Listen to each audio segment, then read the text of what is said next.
I thank God that we're smarter than we used to be. But I want to tell you, no matter how smart we become, if we don't turn to God, we're going to believe a lie somewhere, somehow.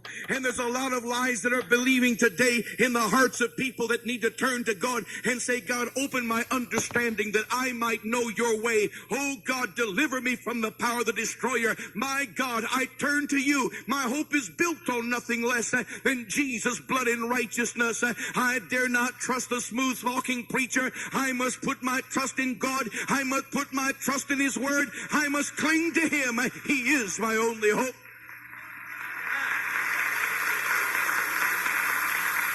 Do we need God today as smart as we are? Do we need God? Yes, we do.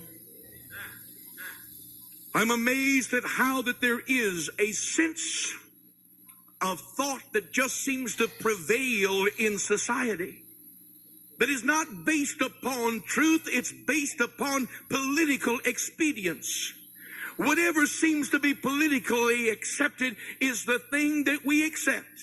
We're living in a time when you'd better pledge allegiance to the homosexual cause or you won't get into office. You better pledge allegiance to the homosexual cause or you'll be considered a bigot. We're living in a time, if you call homosexuality a sin, you're going to find that you're going to answer to the courts before long. You have to recognize in this hour that the thief has come to distort our thinking and to pervert our mind. But Jesus said, I still am the truth, and only the truth can set you free. And sin is still sin. I want to share with you some of the perverseness that has happened in our time in the thought of society. Has there ever been such a terrible miscarriage of justice as that which happens to a defenseless little babe that's in the womb of a mother, who has all the power and potential of coming forth to be a person with dignity, ability, and respect? And we live in a time that we have honored the thought of abortion. We have considered it the right of a mother to terminate that child at will. And if we would take all the babes that have been aborted in this land and put them in a mountain, it would be a mountain that would bring a shriek to our heart. And we would say, oh God, how could we be guilty of such a terrible crime? We will bring in the machinery that costs $100,000 to operate and keep somebody alive when they ought not even to be kept on any longer. They would have died in natural causes, but we say, give that man one more day. But we turn to the baby with a whole potential and we say, you don't get no days. You don't get no nights. You don't get no opportunity. You don't get no privilege. We will cause acid to burn you and cause you to be destroyed. We'll bring you out with salt water until you can't live. Your day is over because I said so. What a terrible miscarriage of justice. What a horrible miscarriage of justice. And yet when popular thinking can get behind something, and how does popular thinking get to be what it is? I do not know if I were trying to explain it in the natural, but we live in a world that is filled with ungodliness, and man defies God. And there is a popular thought in politics. There's a popular thought in newspaper reporting. There's a popular thought among philosophers. And whatever the popular thought is, let everything else yield to it. No, never no. It is God who is alive. It's God who is to be praised. Let every popular thought kneel before God. He's King of Kings and Lord of Lords. He's written a book. It's given to us as a direction. Let popular thought yield to God. Let it yield to him always. He's the Lord.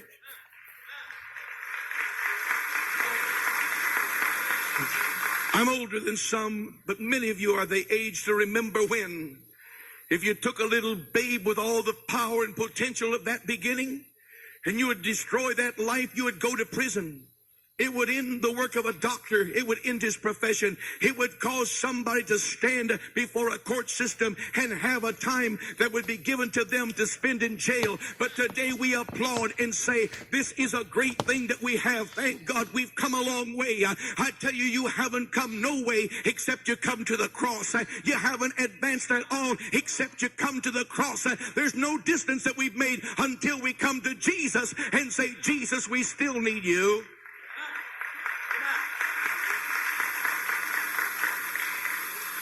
Going to ask him to turn the fan on back there. I look and I see in our time how that our thinking can get twisted. I think about how our thinking can get strange. We look and we see in this moment a great land, a land that has more material blessing than any other place in the world, and we rejoice because we are so blessed. But I can remember when I was a little fellow, a husband might work in a gas station, but he could afford to let his wife stay home. She took care of the children, got them off to school. She picked them up at the end of the day as they came into the house and hugged them. She put Mercurochrome on the little scratches and said, it'll be all right. She sang to them and she took care of the little kitten that they wanted to raise. She was there day and night. There was a time that we could afford a mother to be in the home, but we have got so rich we can't afford a mother to be in the home. It's too costly. It takes two breadwinners. It takes two people working day and night to cause the standard of living to keep going on. And we say we have really succeeded, but if we've killed our babies and cheated our children, how much have we gained? What does it profit a man if he gain the whole world and lose his own soul?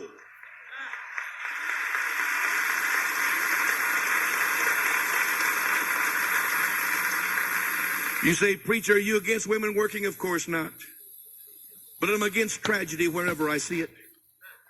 I'm against the sadness of a child that walks into a house after the day of school is over, and there's a note that says, please make your bed. Don't let anybody in. And there's nobody to check and there's nobody to supervise. The child is there by herself and himself watching television in an empty house. We are a lonely people. Why? Because we're so rich. We are a lonely people because we are so blessed. We have come to the place that two people have to put their nose to the grindstone just to be able to try to keep up with the Joneses. That's not blessing, that's curse. And so America has had a revolution, and now the mother gets up in the morning and she's more tired than the man, works all day, comes home and tries to get some work done around the house and does two jobs and feels inadequate, and we call this success. I tell you, it's not success. We need to recognize today that God is saying, I don't measure it your way, I measure it my way, and you're losing more than you think. You think you're rich and increased with goods and have need of nothing, but you can't even afford a mother in the house.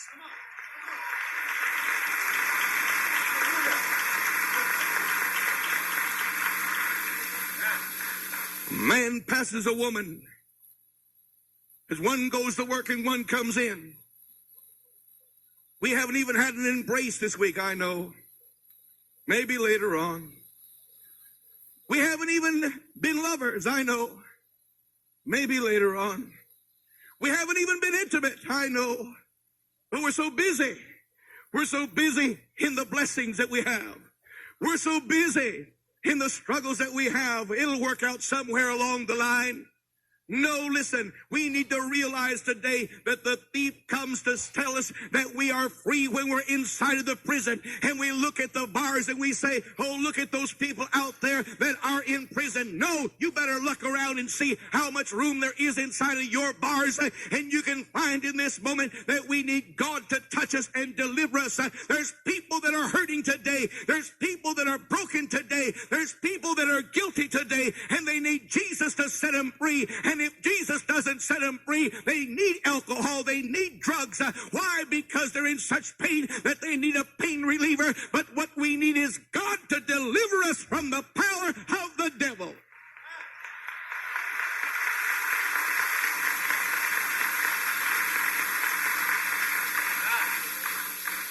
Whenever you can take a woman and make her believe that the rat race is better than staying home, I believe that you can make people believe anything. When you can take parents and tell them it's an honor to kill a baby that's not born, I believe that you can get people to do anything. We talk about dog training. There's a thing in society today that is man training, and people are being trained to kill themselves, to choke themselves, to destroy themselves. And we look and we see as though it is some phenomena that children don't know how to read, and children don't know how to study, and children are hyperactive. We look around about and we say, this is a particular generation. Give him some more drugs. Pump it into the little kid's veins so that he won't be hyperactive. He's not hyperactive. He's filled with a lack of discipline and love and kindness. He needs God to touch his heart because mama hasn't hugged him and daddy hasn't seen him and he hasn't been spanked when he was bad and he hasn't been reassured that the world is a good place to live in. Don't give him more drugs. Give him a home and give him a family.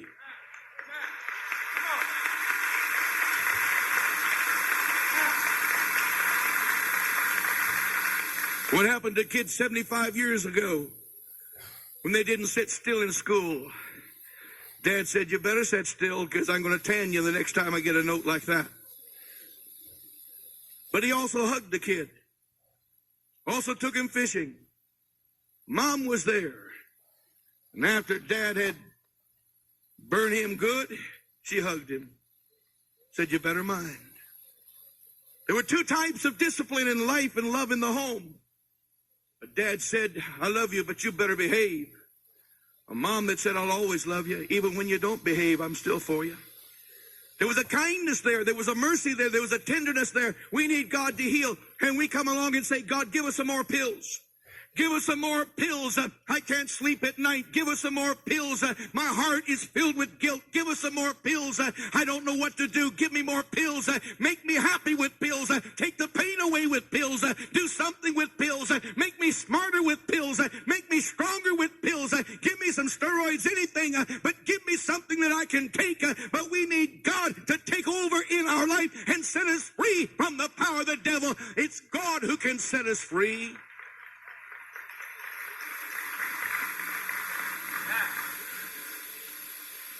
You're living in a generation.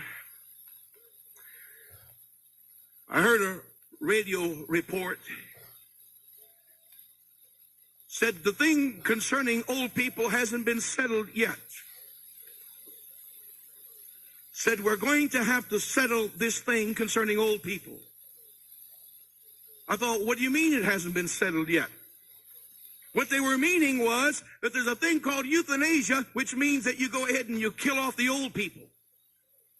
We settled it a long time ago. Let them live. No, it's been settled. Let them live out their lives. But the popular concession is that we haven't got the right answer yet. And according to these people, until we get a go-ahead on killing old people, it isn't settled yet. There's some people who believe it's not settled until we can have abortion. It's not settled until we can wreck the home. It's not settled until we can kill old people. It's not settled until we can destroy the church. It's not settled until we can be lawless. It has been settled. It was settled at Calvary. That's where it was settled.